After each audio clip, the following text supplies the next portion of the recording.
my gosh. Welcome, everybody. Today's panel discussion on the future of beauty.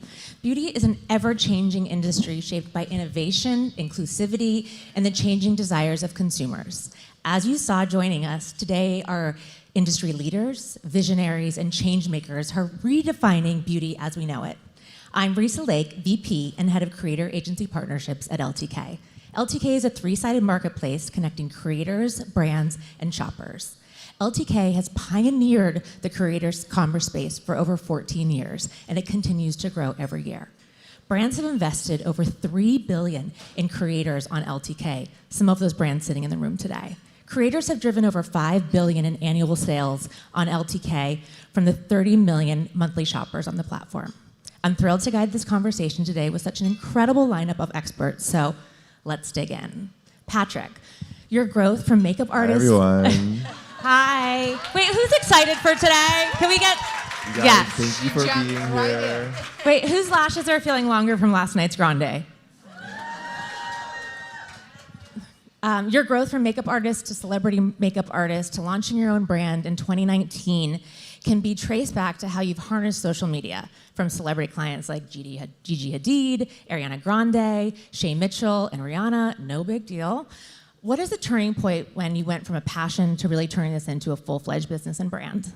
So I started my career doing makeup over 15 years ago, and I recently just launched the brand 5 years ago, but I feel like time has gone by so quick. I am constantly learning every single day. I'm a high school dropout, so I dove like right into makeup artistry right after, and with the launch of the brand now, like constantly like being exposed to so many new experiences and learning like more like the corporate side of things is like I think like the most exciting part for me as a creative. It's truly made like the whole beauty industry for me just like go around, honestly. It's amazing. What's been like the biggest challenge going from being a true artist? Because I feel like there's this like a challenge of creativity and then the commerce and the business side. So going from being like a true like legit artist, makeup artist, to now launching a brand, building a business, like what's been the biggest challenge? I think as a makeup artist, like I always like try to tell people it's about like the longevity of your career. I feel like there's so many moments that you can like pick and choose to do a job that might give you like that instant gratification or instant fame, but is it like the right thing to do for you? And I feel like whatever like partnerships you choose or the things that you come out with or who you work with, it's really important to be thoughtful with what you put out there. Yeah, well, I feel like you've done an incredible job just following along on social media organically. Thank you. Do you think that other beauty professionals can follow the same blueprint, or is there kind of an expiration on creators building brands from social media? Honestly, I feel like I started TikTok 2 years ago, and I feel like I've been on social media for the last 12 years. I feel like rebirthed. I have a larger following on Instagram, but a smaller following on TikTok, but TikTok has completely changed the landscape of my brand, and it's like completely, we've been able to like almost triple our business just because of TikTok. Wow, that's amazing. Anastasia, oh my gosh, like the brow queen. Hello, I was just saying backstage. Give it up for the brow queen. The brow queen. I was saying backstage, I'm sure that you've all tried the brow products, but the lip products are so good. They're incredible. Good. Thank you. I mean, true industry titan, being in the industry for over 25 years now, you've seen plenty of changes from digital to retail, all of the transformations. How do you stay on top of all the trends in the beauty industry? Well, first, I think you need to be connected with your audience. You need to know your customer, what they want, what they like, what they don't like. And as well, you need to know exactly what your place is. What exactly is your point of difference? What do you do different than somebody else? I started with eyebrows because I could say that, and I'm proud that I hope I will be remembered as the person that brought in the beauty industry a new category, which is eyebrows. And that was my point of difference. And of course, after that, I was able to create more and more products. So I think that's one of the most important things, to know exactly who you are, what's your point of difference, and stay connected with your followers, your customers, and you never stop running. You have to hustle. Let's put it this way. Wait, can I say something? Almost 10 years ago, your brand reposted a photo of mine. It was honestly like one of the biggest moments of my career as an artist. Your brand posted a picture of mine. Thank you so much. I really appreciate what you did for me. Thank you. Inspiration. That's another thing that 12 years ago we were the first brand to have a presence on Instagram, and this is what we did. We promoted a makeup artist, and we help, I think, to build so many careers. Makeup by Mario, Patrick. It really changed the needle for really me. changed. Everybody says that. It changed. I think I rolled the red carpet. This is what I think I did in beauty industry. I rolled the red carpet for so many artists out there, and not only makeup artists, but people that they want to create a product. I show that you as an independent, as an individual that love what you do, you are passionate, you could make it big. Yeah, you mentioned one thing I want to go back to is like the customers, like how important the customers have been in your success. Like, how do you think about bringing the customers along the journey as you're developing the brand, building products? How does community fit into that? For me, was simple because I work in a salon with a customer every day. So to me, customer service was the most important thing. Then when we start doing Instagram, it was kind of normal for us to text instead of talking to them, and we knew what questions to ask, how to connect to the customers. But right now, everybody's on TikTok, everybody's on a social platform, and they know how to and the most important thing is you have to be authentic. Yeah, true. I feel like the amount of times we'll say authenticity, if it was like the Andy Cohen drinking game, we'd all be a little toasty by the end. Diana, you have built a successful brand with Diana Madison Beauty being sold in major department stores like Bloomingdale's, Macy's, Neiman Marcus. I mean, we were talking last night that your mask can't stay on the shelves at Revolve. It's the cult favorites that you have built. What do you think? How do you think the future of beauty in retail?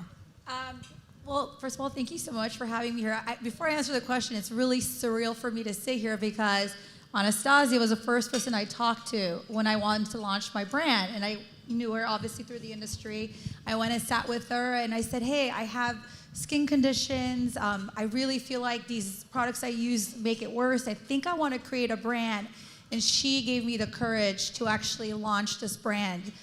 So I owe it to you. You know that. So you happy. have so many people. All roads lead back to Anastasia. Yeah, and here's all the roads are not going to Rome; they are going to Anastasia. But look, you did an incredible job, and you were authentic, and everything that you did was amazing. So you deserve. Oh, thank you. And also, it's interesting because Patrick, I want to say this. We talked about this today. I met Patrick 12 years ago, was it? A long time ago. Don't age us. And he was living, he literally drove out in his car from Arizona. He was doing everyone's makeup for free.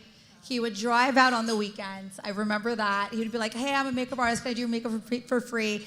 And he didn't get here. I wouldn't say for free all the time. Not all the time, but I think I was just lucky. We're like, hey, can I come to your studio? But he has worked really hard to get to where he is. So it's interesting that I'm on this panel with you guys because I feel like I've seen the growth of all your brands. So to the question is retailers and beauty. I think everything is getting super personalized where skincare itself is going to get personalized with AI, where it's not just like, oh, are you dry or oily? It's like, what city do you live in? How is the weather there? Because it's not just like what we put on our skin that affects us. It's the atmosphere. It's what we put inside our body. What's your diet like? So it's not just based on the products we use, but like health, hygiene, atmosphere. So it's going to get super, super personalized with individual skincare routines. That's interesting. You know, we launched a new app at LTK about a month ago, and a lot of the focus now is being able to provide additional suggestions of creators who you should follow, and a lot of it's based on geo. So being able to follow creators that are in Miami, or if you're traveling to Miami, being able to search what people are wearing in Miami. So it's interesting from a skincare perspective. That's also a focus. Because my skin is really, really dry. I get bad cases of eczema and breakouts, hence why I created my beauty brand. It's really niche and super clean ingredients, exotic ingredients that heal your skin. But sometimes I travel to places and it works for me in LA, and then when I travel to places where it's cold, I'm like, oh, I need extra, I need to add something else into my oil routine, and it has to do with the atmosphere. So there's a lot of things that come into play. Amazing. Hey, bestie. Hey, Diva. Oh my gosh, you guys, this woman brings me so much joy following her every day. Your videos, your content, it just exudes so much confidence, and you are just such a star. I adore you. And congratulations on another Swimsuit Illustrated. Thank you. Yes. As a beauty influencer, I mean, there's so many brands in the room, and they're all trying to figure out, what do influencer partnerships look like? How do they scale them? But I think that the most important thing when it comes to influencer partnerships is really the relationship between the influencer and the brand, and making sure that it doesn't feel transactional. What do you really look for in your brand partnerships? First of all, hi to all the sexy people in this room. What's up? I think for me, something that has helped me curate, or I guess cultivate deeper relationships with brands, is them letting me be me, okay? I will not go or work with a brand that does not understand the value that they're getting from me as a creator. Because honey, in these parts of the internet, you are getting extra sexiness, extra magic, extra vibes, extra energy, okay? And so something that has worked really well for me is just letting a brand that has let me be me, seeing the value that I bring, seeing the creative nature that I have, because I feel like sometimes brands can be a little bit rigid because they have a very specific ethos of what they want their brand to look like or feel like, which is stunning.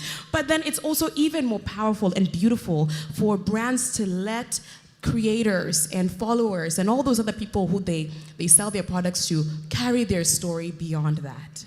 And I've worked with brands that have said, I've worked with brands that have come back to my team and said, is it okay if she can be a little, not shout that much, or can she not be too vivacious? I'm like, baby, if you want to go get less, there is less out there, baby. You're only getting the best around here, And honestly, just talking about what you guys were talking about earlier of how you guys are connecting in this on this stage right now, is when I started posting content, Patrick Ta, my sweet delicious baby Patrick Ta, had started his brand, and it was really booming, and he came up with these fantastic lipsticks, and I posted, and every single time I posted, I was reposted, and the fact that I was able to be affirmed by somebody who I look up to when I was just starting was the most special thing for me as a creator. And I, shout out, Honestly, your energy exudes through your videos, and I think that's what makes you so special. Thank you so much. I agree. I feel like, to sum it up, let creators create. Yes. You're working with them for a reason, let them create. If you want to write an ad, there's plenty of places you can do that. I'm sure New You has plenty of opportunities for you.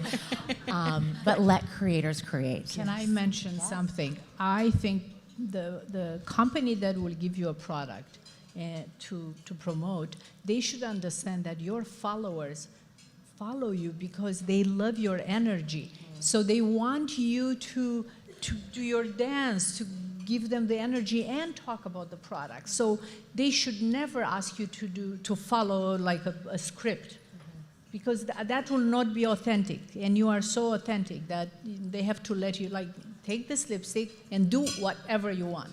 And I think that honestly, that's where the magic is. That's the sweet spot, where you can put a product out and give it to a creator, because it goes beyond making, having friends. And it goes beyond having followers. It is trying to create friends with your audience, with the creators that you have, so that you have longevity in your brand, because we're all in the business of making money. Hello. Okay? And so we need to continue cultivating those friendships, those relationships, because there is value, there is power, there is magic in those relationships that you have with your Absolutely, with your absolutely. partners. Yeah. I want to talk a little about products that everybody in this audience should be adding to their LTK cart. Starting with you, Diana, like what is your #1 selling product? Number one selling product that we can't keep in stock, which I can't even believe I'm saying that. It's interesting that I'm saying that, is the sheet mask. And you guys could get it. It's outside. It's one of the cleanest sheet masks on the market. And I created it in a really dark time. It was the pandemic, and I was home with my kids, and it was like a lot of uncertainty through the apocalypse. You know, the apocalyptic time where no one knew what was going on. And I was using sheet mask. I was starting to get bad breakouts. So it took me a year to formulate the sheet mask. I worked with a lab in South Korea. And when I made it for myself. So I wasn't really, like, you know, everything I create, I make for myself first. And if it works on my skin, I'm like, okay, let's put it out there and see what happens. And it's just been a beautiful journey with the sheet mask because it's one of our best sellers, and it works. It helps, it heals, and you could use it before you do your makeup. You could put it in a refrigerator like I do and hydrate your skin if you've had a long day. And yeah. I can't wait to try mine later on.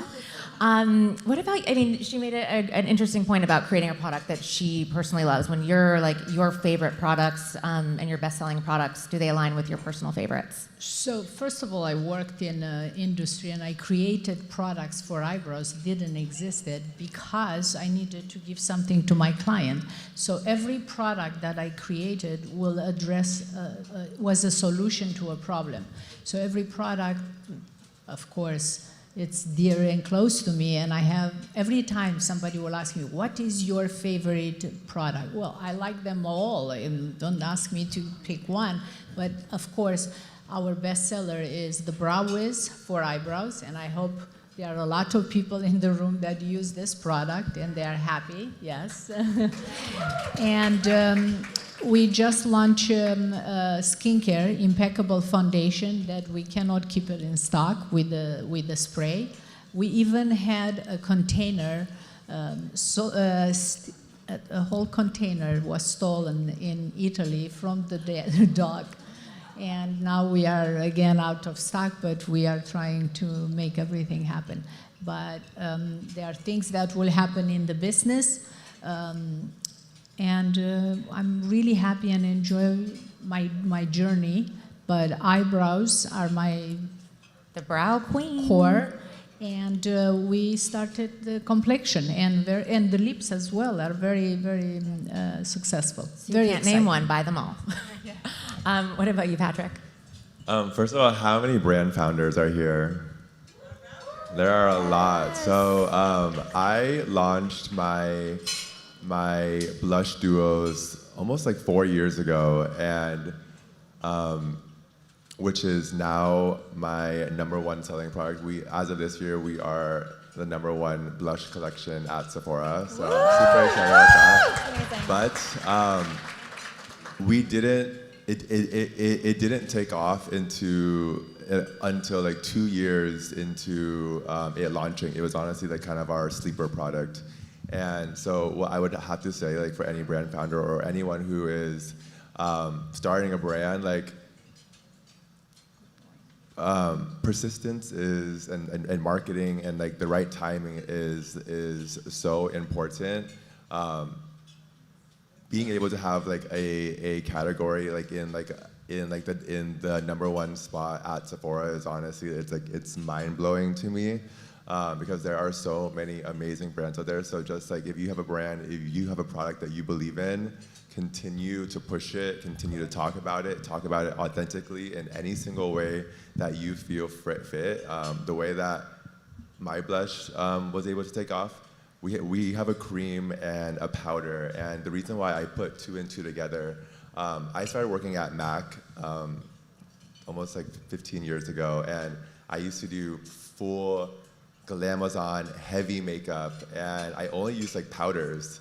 And when I moved to Los Angeles, I wanted to like work on more like models and actresses, and like I needed to tone down my makeup, but cream was not something that I was used to in my kit, but I was like, I need to put it in my kit, I need to use it, I need to like just pretend that I like it. And so I would like incorporate that. I would always put my powder first, then the cream, just to top it off, just to say that, okay, I'm a natural girl, I also like this. But I was able to really figure out like what my look was, and I feel like it was in between like natural and in between glam, and I feel like that is when I feel like I was able to like finally like own my own look, and that technique itself like caught wind on TikTok once I joined, and it like tripled our business. So That's amazing. Can I mention something as well? Yes, of course. I feel like something that all of you have mentioned in your answer has how you started creating something for yourself and then you put it out. And I feel like there's so many creators and business like entrepreneurs and business owners here. Like I think there's something so special in starting something for yourself in hopes that it will inspire someone or educate someone or motivate someone. When I started my social media, I started talking about my self-love and self-confidence journey of like, I was just posting it for myself because I was tired of waiting for somebody out there to do it so that I could feel something or that I could do something exciting with my exciting, beautiful life.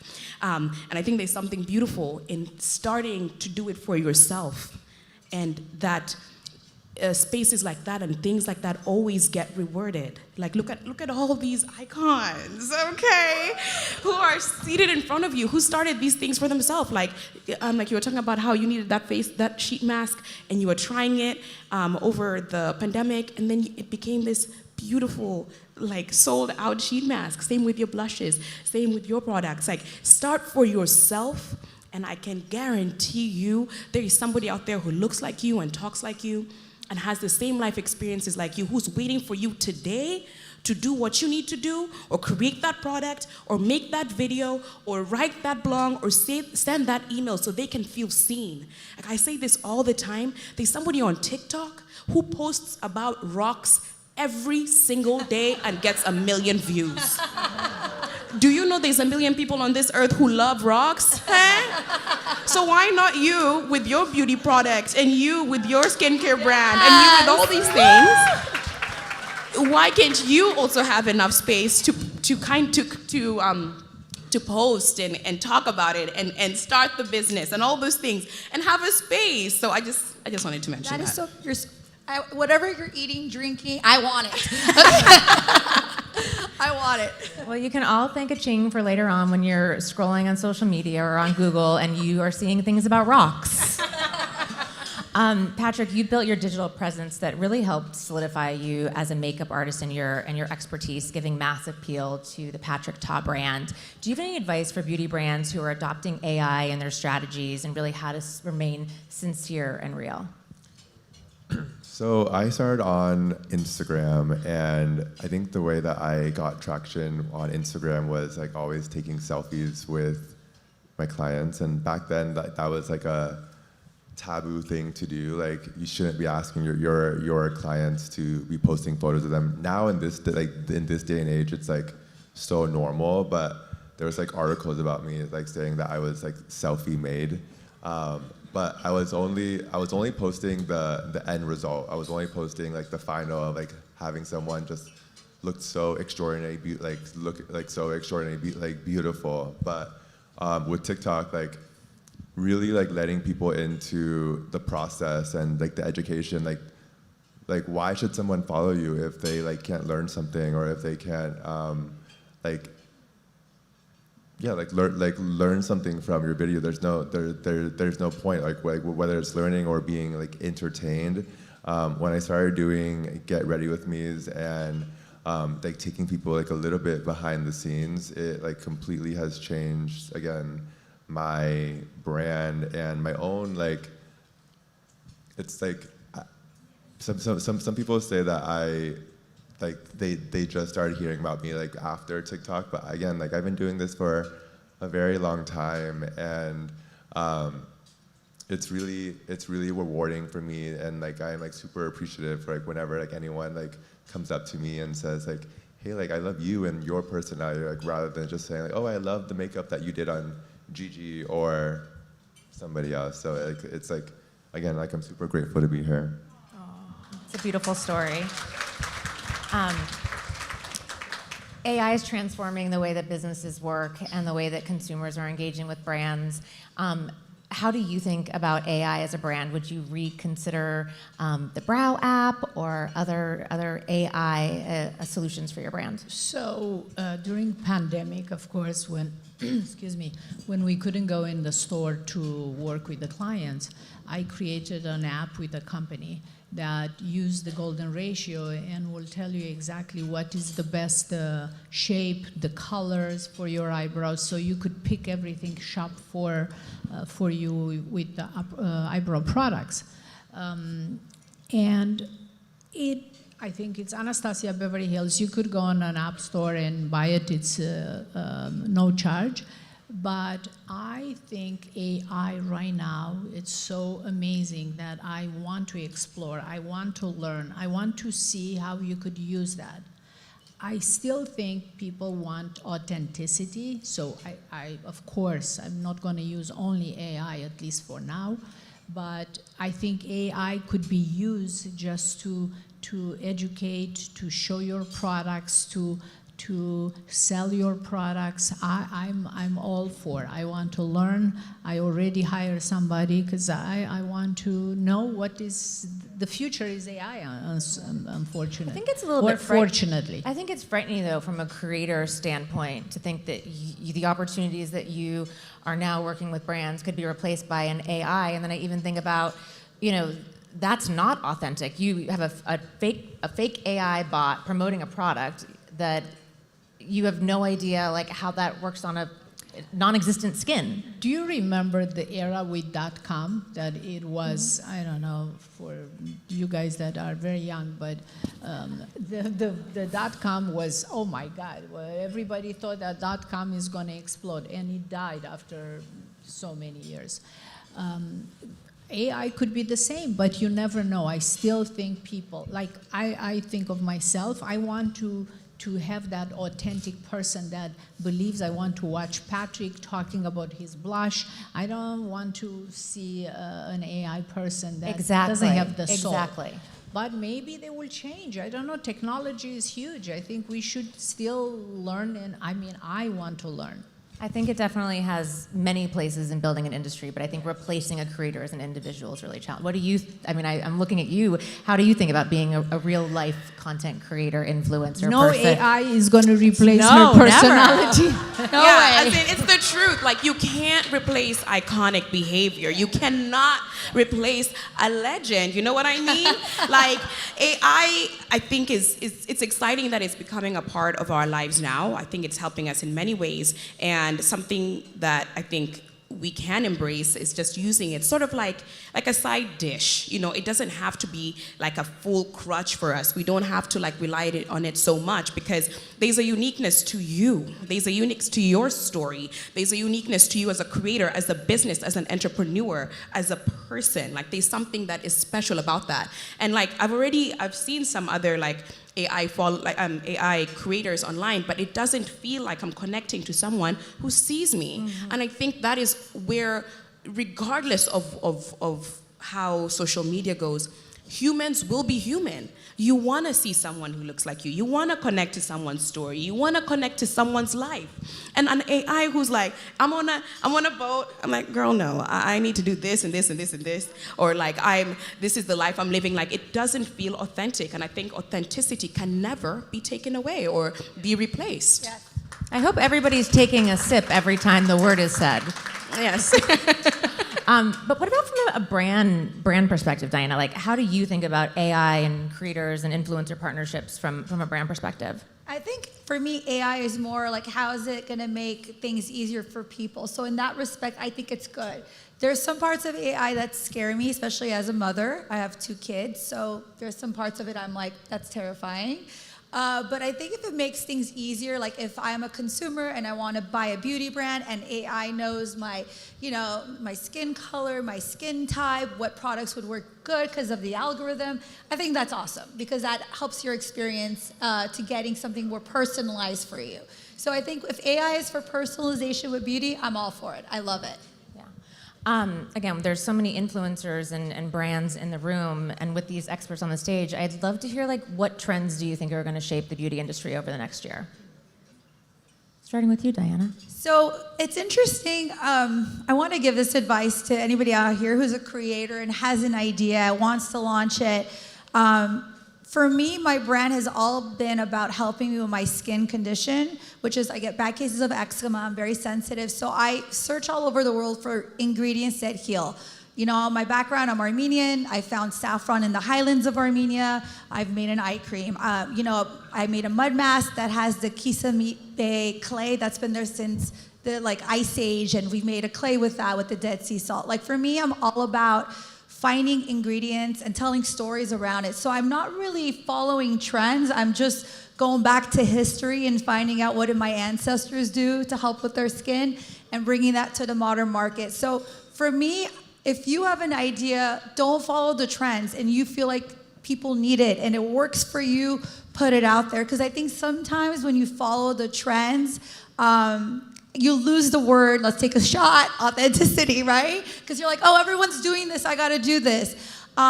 There's so many different types of sheet masks out there, innovative, creative, but I always go back to the one I created because it's the cleanest and it helps heal my skin. And I try all the cool ones because I want to see what it's all about. And then I'll be like, nope, it still doesn't help me with my skin issues. So do I follow the trend and go what everyone else is doing, or I just stick to what actually works and has been a success? So I think it's great to if you add on things to your company that's trendy because people are doing it, it's hot, you want to be relevant. But for the most part, if you have an idea, don't follow the trend, just follow your intuition. You're like, this is something I need, because if you need it, other people will need it too. That's what I've learned with my journey. Yeah. What about you, Patrick?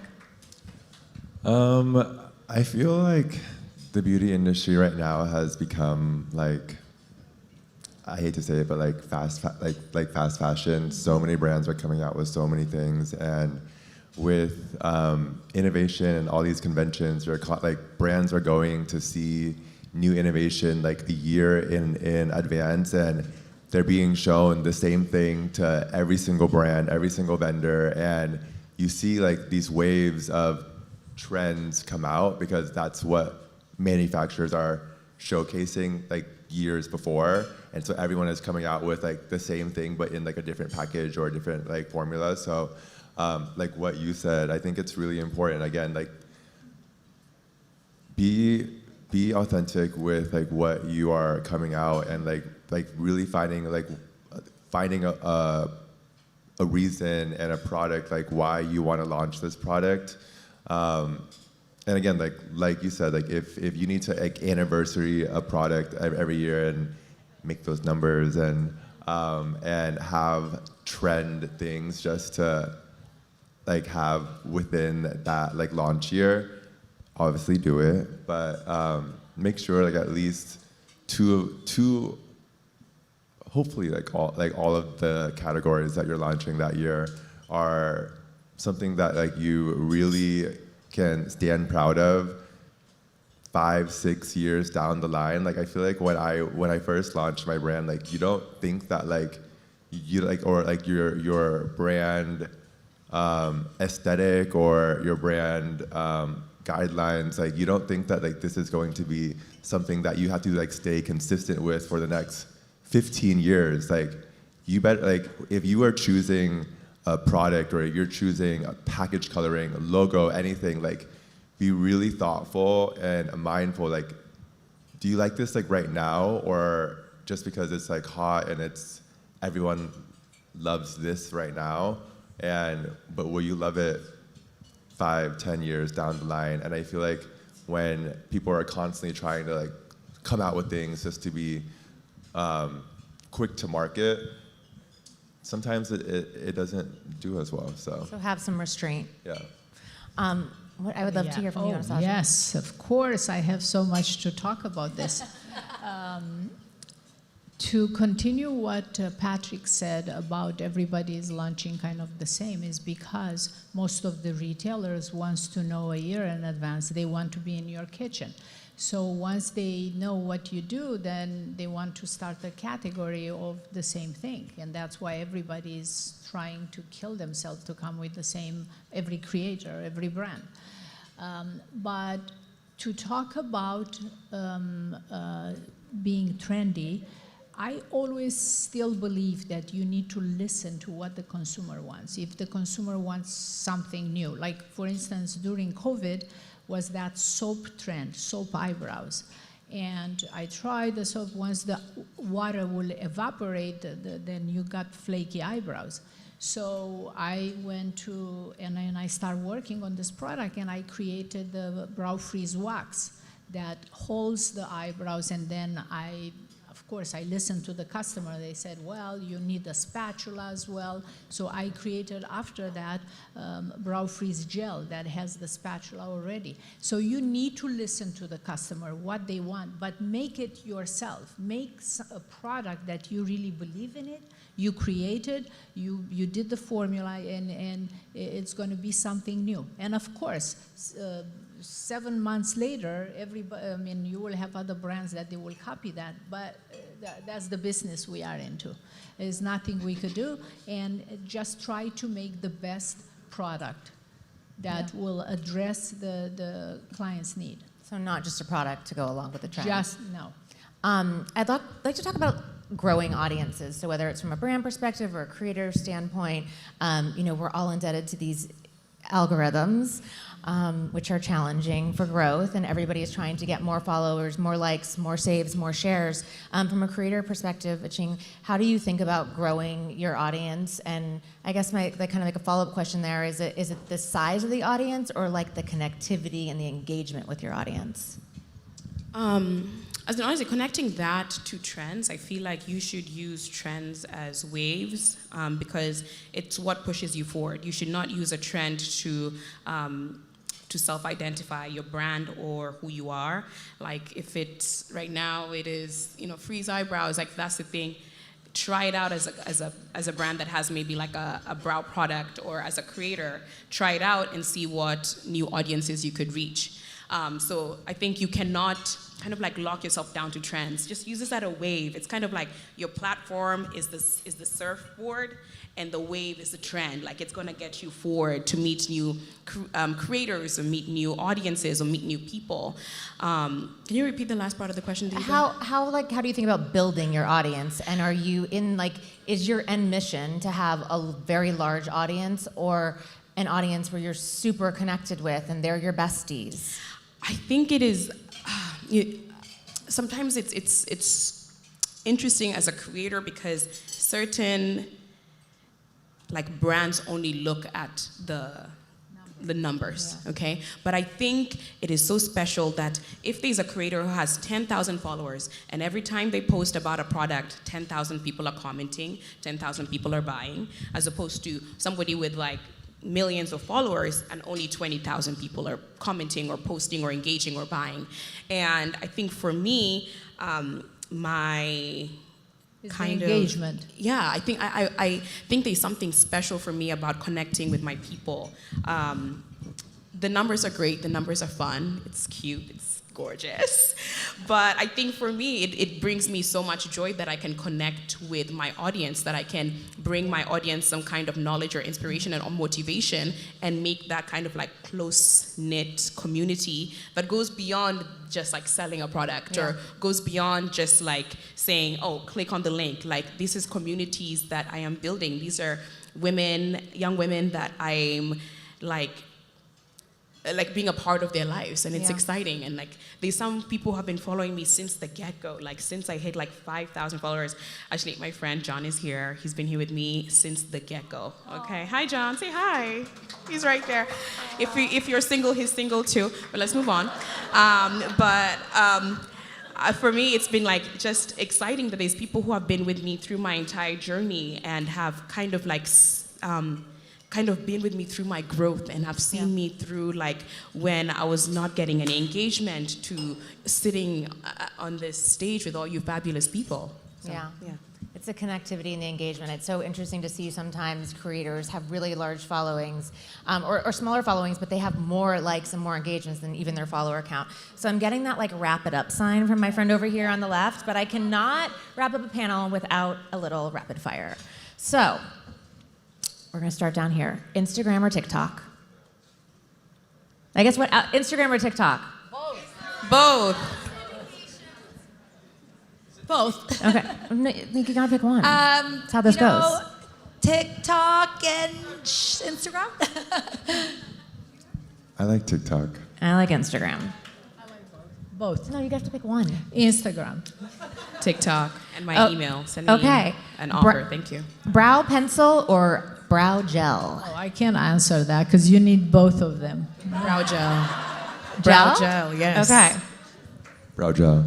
Brow gel. Oh my gosh, I need to get on the train. I'm like a pencil girl. Okay, nude or bold lip?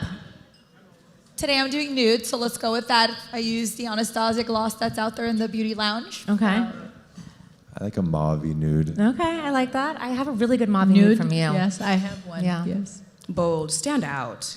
Life's too Oh my short. gosh, you Stand guys out. You guys make this game hard. Okay, ride or die beauty product. I have to say the name of the product or just like something I use. I mean, I would say the name of the product. It's kind of how the game goes, but. Anastasia Beverly Hills brow. Oh, okay, good job. I have it on. Thank you so much. Oh, wow.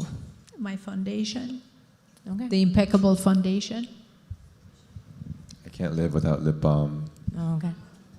I always have to leave the house with my eyebrows done, so the brow is, and a blush from Patrick Top Beauty. Always, always. Oh, and I forgot to say about the face mask. That is amazing, the sheet. Okay, last question for you all, and then you're off the hot seat.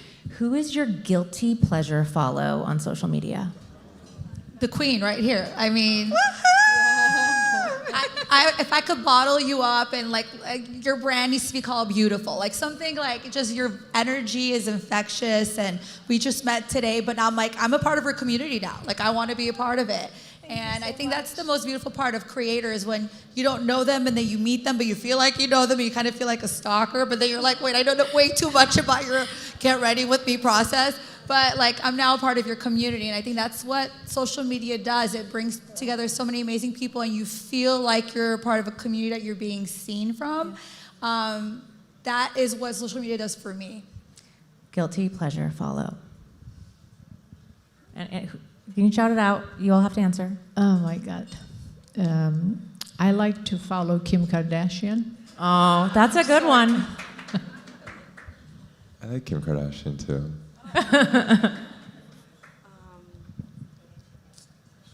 It's like not even beauty related. Is it rocks? But like, oh, the rock guy? Yeah. No, y'all, I'm like so obsessed with Sesame Street, and especially Elmo. He's such a diva. I'm obsessed with Elmo, so for sure Elmo. Okay, Elmo now is going to be in all of our feeds along with the rocks. Oh my gosh, a huge thank you to our panelists for sharing their expertise, their insights, their vision. Your contributions continue to shape the next era of beauty, and we cannot wait to see what's ahead. So thank you so much for being here. Thank you, audience, for joining this conversation. Your day is not over. Next up, you are going to be heading out to, I think, the gifting suites and brand experience. Okay. Amazing. Thank you, everybody. Thank you all. Thank you. you. Thank you very much. Thank you, guys.